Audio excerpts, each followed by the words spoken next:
Hello दोस्तों, नमस्कार, good morning. आपका स्वागत है आपके अपने चैनल बोर्ड एग्जाम प्रिपरेशन में। तो दोस्तों, आपको पता है कि अभी होली के वजह से जो है एक दो दिन मैंने वीडियो अपलोड नहीं किया हुआ है, ठीक है ना।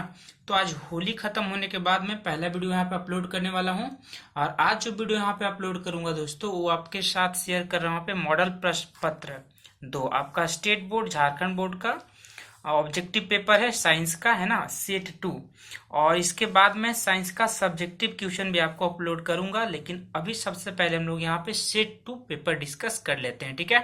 तो फटाफट यहाँ पे देखना स्टार्ट करेंगे, आप मेरे साथ जुड़े रहिए, ठीक है। तो चलिए, पहला क्वेश्चन है, आप देख लीजिए कि किसी बिंब का अवतल दर्पण, है ना, अवतल दर्पण यहाँ पे बोल दिया गया है। तो अवतल दर्पण हम लोग जानते हैं कुछ इस प्रकार से बनता है, ठीक है, अवतल दर्पण, ठीक है। तो उसमें पूछा गया है कि प्रतिबिंब अगर आभासी बनेगा, सीधा बनेगा, तो उसमें वस्तु की स्थिति बताना है। तो आपको यहाँ पे सारे के सारे केस ध्यान रखना पड़ेगा। टोटल 6 केस होता है अवतल दर्पण के लिए, और उत्तल दर्पण के लिए 2 केस होता है। तो ये आपको 6 का 6 और 2 का 2, 8 केस आपको याद रखनी पड़ेगी, ठीक है। तो इसका जो आंसर होता है दर्पण के पीछे बनता है, ठीक है ना। यहाँ पे क्या कहाँ बनता है, दर्पण के पीछे बनेगा। आंसर करेक्ट हो गया आपका डी नंबर, ठीक है।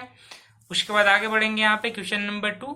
वक्रता त्रिज्या और फोकस दूरी के बीच में आपको रिलेशन बता रहा है, संबंध बताना है। तो यहाँ से क्या होता है, एफ बराबर आर बाई 2 होता है, या बोल सकते हैं आर बराबर 2f हो गया। तो ऑप्शन नंबर बी, ठीक है। क्वेश्चन नंबर 3 यहाँ पे देखेंगे आप, जब प्रकाश किरण जल से हवा में तिरछी प्रवेश करती है तो प्रकाश किरण मुड़ती है, कहाँ पे मुड़ेगी। तो ऑप्शन हो जाएगा यहाँ पे अभिलंब से दूर मुड़ेगी, ठीक है ना। अभिलंब का मतलब क्या होता है, नॉर्मल, ठीक है। अभिलंब को इंग्लिश में क्या बोलेंगे, नॉर्मल के नाम से हम जानते हैं, ठीक है। चलिए, क्वेश्चन नंबर यहाँ 4 देखेंगे। अवतल लेंस सदैव प्रतिबिंब बनाता है, किस प्रकार का प्रतिबिंब बनाता है। तो सीधा एवं छोटा प्रतिबिंब बनाएगा अवतल लेंस, यानी कि कॉनकेव लेंस, ठीक है ना। अवतल का मतलब क्या हो गया दोस्तों, कॉनकेव लेंस हो गया, ठीक है। अब क्वेश्चन नंबर 5, लेंस की क्षमता का एसआई मात्रक क्या होता है। तो डायोप्टर, है ना, क्या होता है, डायोप्टर। अब पी बराबर हम लोग क्या लिखते हैं, 1/f, एफ मीटर में होना चाहिए, ठीक है ना। पी बराबर 1/f, पी क्या है, पावर, यानी कि लेंस की क्षमता, ठीक है। और एफ क्या है, फोकस दूरी, मीटर में होना चाहिए, ठीक है ना। चलिए आगे हम लोग बढ़ते हैं यहाँ पे क्वेश्चन नंबर 6 की तरफ लोग बढ़ेंगे यहाँ पे। तो क्वेश्चन नंबर 6 आपके पास यहाँ पे है कि समतल दर्पण द्वारा जो प्रतिबिंब बनता है वो किस प्रकार का बनता है। तो ये बनता है काल्पनिक प्रतिबिंब, ठीक है ना, आपका एक काल्पनिक बनेगा। 7 नंबर, मानव नेत्र जिस भाग पर किसी वस्तु का प्रतिबिंब बनाते हैं हम लोग क्या बोलते हैं, तो दृष्टि पटल कहते हैं, ठीक है। 8 नंबर, मानव नेत्र जिस भाग पर किसी वस्तु का प्रतिबिंब बनाता है वह है, तो कितना आपका 25 सेंटीमीटर, कम से कम 25 सेंटीमीटर का न्यूनतम दूरी होनी चाहिए, ठीक है। क्वेश्चन नंबर 9, द्विफोकस लेंस द्वारा किस दृष्टि दोष को दूर किया जाता है। तो हम लोग बोलेंगे जरा दृष्टि दोष, ठीक है ना। अवतल रहता तो निकट दृष्टि दोष, उत्तर रहता तो दीर्घ दृष्टि दोष, लेकिन द्विफोकस लेंस पूछा गया तो जरा दृष्टि दोष, ठीक है ना। चलिए क्वेश्चन नंबर 10 कि तारों के टिमटिमाने का कारण क्या है। तो इसका कारण होता है यहाँ पे वायुमंडलीय अपवर्तन, ठीक है ना, एटमॉस्फेरिक रिफ्रैक्शन, ठीक है। क्वेश्चन नंबर 11 में यहाँ पे दिया गया कि पावर के लिए कौन फॉर्मूला सही नहीं है, मतलब आपको जो है उसको नहीं बताना है, जो नहीं उसको बताना है। तो P बराबर देखिए आपका होता है आई स्क्वायर आर, फिर आपका P बराबर होता है V इंटू वाई, फिर P बराबर होता है V स्क्वायर बाई आर होता है। हम लोग ओम्स लॉ सबसे पहले जानते हैं, V बराबर आई आर, ठीक है ना। इसी के बेसिस पे हम लोग यहाँ देखते हैं तो पावर का तीनों फॉर्मूला है, मतलब ये फॉर्मूला आपका नहीं निरूपित करेगा। तो ऑप्शन बी हो गया करेक्ट आंसर, ठीक है। 12 नंबर देखेंगे, प्रतिरोध का एसआई मात्रक क्या होता है। ये जो आपका प्रतिरोध है उसका एसआई मात्रक क्या होता है, तो ओम होता है, ठीक है ना। चार्ज रहता आवेश तो उसका कुलाम हो जाता, एनर्जी रहता ऊर्जा रहता तो जूल हो जाता, है ना, पावर यानी शक्ति रहता तो वाट हो जाता। तो सारे एसआई यूनिट आपको पता होना चाहिए, लेकिन हमसे पूछा किसका गया, प्रतिरोध का, रेजिस्टेंस का। तो आंसर क्या हो जाएगा, ओम, और संकेत होता है कुछ इस प्रकार से, ठीक है ना। आगे बढ़ेंगे हम लोग क्वेश्चन नंबर 12 यहाँ पे कंप्लीट होता है हमारे पास। क्वेश्चन नंबर आगे हम लोग बढ़ेंगे 13 की तरफ, ठीक है ना। तो क्वेश्चन नंबर 13 यहाँ पे देखेंगे। अगला यहाँ पे क्वेश्चन आपके पास है कि विद्युत चुंबकीय प्रेरण की परिघटना ये क्या निरूपित करता है। तो 4 ऑप्शन हमारे पास दिया गया है। ये क्या करता है, कुंडली तथा चुंबक के बीच अपेक्षित गति के कारण कुंडली में प्रेरित विद्युत धारा को उत्पन्न करता है, इसका यही परिघटना है, ऑप्शन नंबर सी। उसके बाद आगे बढ़ेंगे यहाँ पे, गर्म जल प्राप्त करने के लिए सौर तापक का उपयोग किस दिन नहीं कर सकते हैं? तो बादलों वाले दिन में, क्योंकि बादलों वाले दिन जो रेनी सीजन होगा वहां पे सूर्य नहीं दिखेगा हम लोग को, है ना, तो यहाँ पे इस्तेमाल नहीं कर पाएंगे। ठीक है। 15 नंबर देखिए यहाँ पे कि जो केमिकल रिएक्शन है, रासायनिक अभिक्रिया, उसमें भाग लेने वाले पदार्थ को हम लोग क्या बोलते हैं? तो अभिकारक बोलते हैं। जैसे ये हो गया बाएं तरफ हो गया अभिकारक, यहाँ पे रहेगा अभिकारक और यहाँ पे रहेगा आपका उत्पाद यानी कि प्रतिफल। ठीक है ना, अभिक्रिया का पहले भाग लेगा तो अभिकारक, और अभिक्रिया के बाद बनेगा तो उसको उत्पाद यानी कि प्रतिफल कहते हैं। ठीक है दोस्तों, आगे हम लोग बढ़ते हैं क्वेश्चन नंबर 16 की तरफ। ठीक है, 16 नंबर क्वेश्चन में श्वसन किस प्रकार की अभिक्रिया है? तो ये हो गया आपका एक्सोथर्मिक यानी कि ऊष्माक्षेपी। उसमें ऊष्मा जो होता है बाहर निकलता है, इसको हम लोग बोलेंगे ऊष्माक्षेपी अभिक्रिया। ठीक है, आइए क्वेश्चन नंबर हम लोग आगे बढ़ते हैं यहाँ पे 17 की तरफ। तो क्वेश्चन नंबर 17 आपके पास दिया गया है कि जिंक ऑक्साइड कार्बन के साथ अभिक्रिया कर रहा है, तो क्या बन रहा है? जिंक और कार्बन मोनोऑक्साइड। तो इसमें किसका उपयोग हो रहा है? तो इसमें कार्बन का उपयोग हो रहा है। ठीक है ना, कार्बन से क्या बन रहा है? कार्बन मोनोऑक्साइड, मतलब कार्बन का उपचयन हो रहा है। ठीक है, जबकि जिंक ऑक्साइड का अपचयन हो रहा है। ऊपर में देखें उपचयन हो रहा है यहाँ पे, और यहाँ से ये क्या हो जा रहा है? अपचयन हो रहा है। ऑक्सीजन यहाँ पे हट रहा है तो अपचयन, यहाँ पे जुड़ रहा है तो उपचयन, तो कार्बन का उपयोग हो रहा है। ठीक है, आगे हम लोग बढ़ेंगे सवाल नंबर 18 की तरफ। तो सिल्वर क्लोराइड का कलर कैसा होता है? व्हाइट कलर का होता है। हम लोग लिखेंगे श्वेत लिखेंगे। ठीक है ना, व्हाइट। निम्न में से कौन सा कथन सही नहीं है? यहाँ पे देखिए आपके पास सोडियम हाइड्रोक्साइड जो कि क्षारक है और लाल लिटमस पत्र को नीला कर देता है, ये बात सही है। HCl नीले लिटमस पत्र को लाल करते हैं, ये भी बात सही है। मिथाइल ऑरेंज कृत्रिम सूचक, ये भी बात सही है। जो सही नहीं है कि आपके पास यहाँ पे क्या ग्लूकोज है, ये आपका क्या हो गया? C नंबर में हो गया ग्लूकोज। ठीक है ना, C नंबर क्या हो गया? ग्लूकोज। तो ग्लूकोज लाल लिटमस को नीला कर देता है, ये बात सही नहीं है। ठीक है, आगे बढ़ेंगे हम लोग। यहाँ पे C हो गया करेक्ट आंसर।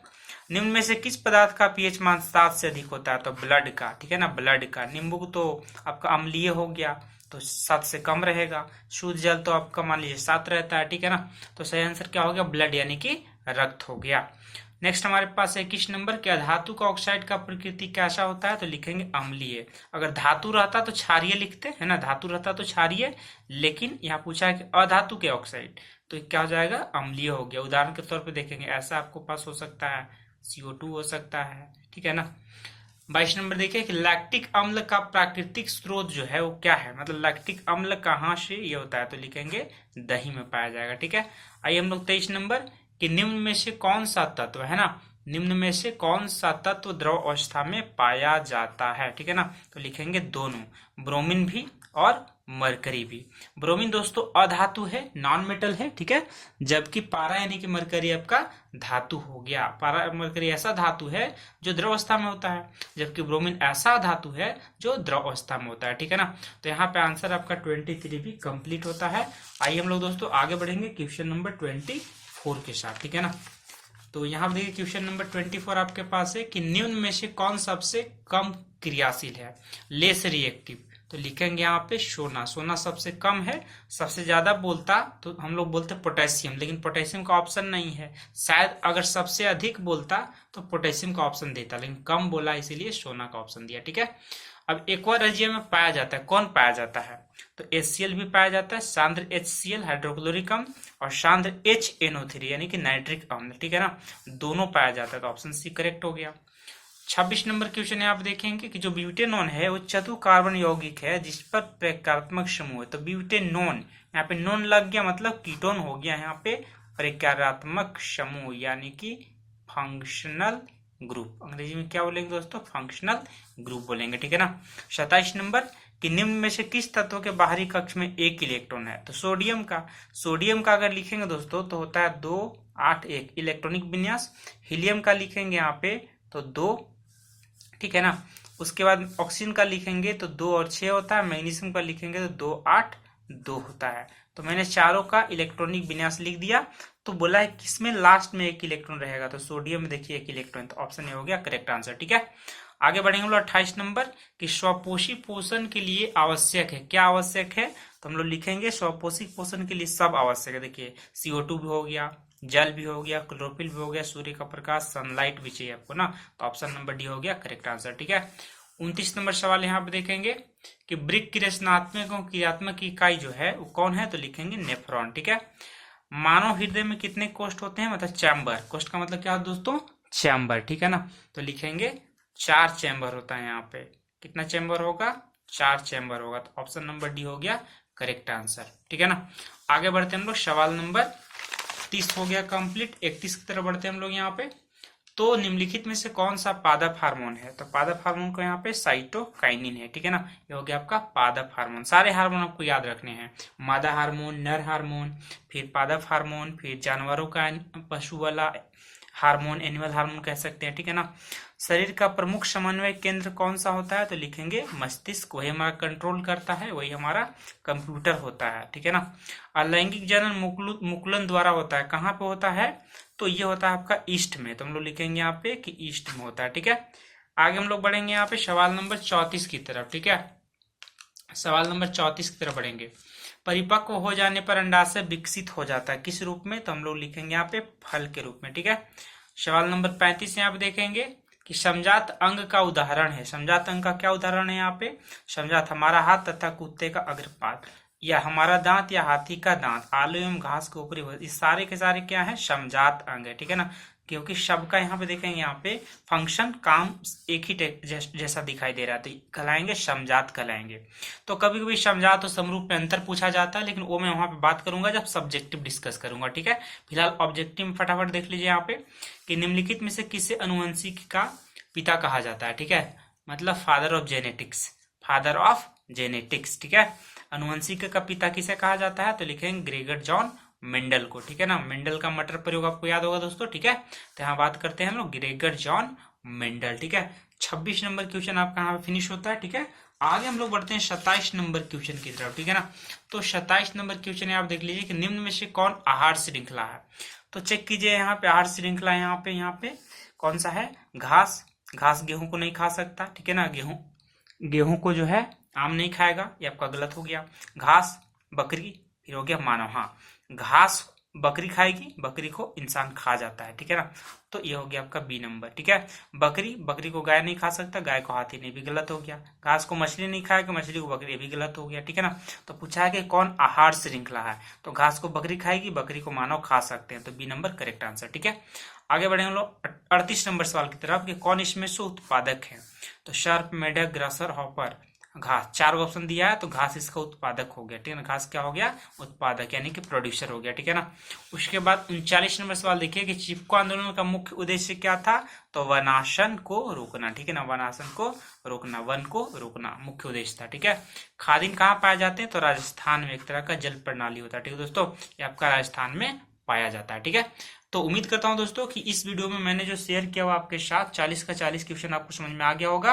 आपको रिवाइज करनी चाहिए ताकि बोर्ड एग्जाम में आपको इससे हेल्प मिल सकेगा। ठीक है दोस्तों, ये आपका ऑफिशियल मॉडल पेपर है, झारखंड बोर्ड के ऑफिशियल वेबसाइट में अपलोडेड है ये सारे क्वेश्चन। ठीक है ना, तो वहां से मैंने सारे क्वेश्चन को नोट किया हुआ है, आपके साथ शेयर किया हुआ है। ठीक है दोस्तों, ऐसा मैं इसलिए करता हूं ताकि ये मुझे आसानी से लगता है, मैं फटाफट इसको लिख सकता हूं। ठीक है ना, तो मुझे ज्यादा सुविधा लगता है, और इसको से क्या होता है कि मैं कहीं पे भी एक सिंगल फोन के माध्यम से मैं बना सकता हूँ। ठीक है ना, अगर मैं डायरेक्ट मैं बनाऊँ तो उसमें ज़्यादा ये लग सकता है और हर जगह पॉसिबल नहीं है। ऐसे मैं यहाँ पे लिख लेता हूँ, तो उससे क्या होता है कि जब मुझे टाइम मिलता है वहाँ पे मैं वीडियो बनाता हूँ, क्योंकि मैं जिस जगह से वीडियो बनाता हूँ वहाँ पे शोर शराबा, उस एरिया में हल्ला गुल्ला बहुत ज़्यादा होता है। तो मुझे इस बात का ध्यान रखना पड़ता है कि जिस समय शांति का माहौल होता है उस समय मैं वीडियो आपके लिए शेयर करूँ, वीडियो में आपके लिए रिकॉर्ड करूँ। ठीक है दोस्तों, तो एक सिंगल मोबाइल से यहाँ पे जो वीडियो शेयर करने के लिए जो है बेस्ट तरीका मुझे ये लगता है, और इसमें समझाने में भी कई दफ़ा आसानी होती है। ठीक है ना,